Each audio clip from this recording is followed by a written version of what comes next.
একজন পুরুষ, সে খুব বেশি কথা বলে না, কিন্তু তার বুকের ভিতর জমে থাকে পাহাড় সমান কষ্ট। সে হাসে সবার সামনে, কারণ তাকে শেখানো হয়েছে পুরুষ কাঁদে না।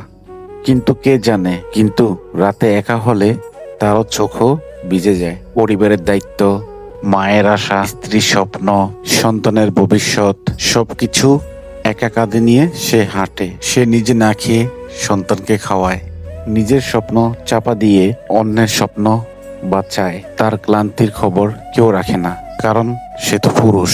তাকে শক্ত হতেই হবে। কিন্তু শোনো ভাই, নীরব যুদ্ধ একদিন তোমাকে বিজয়ী বানাবে।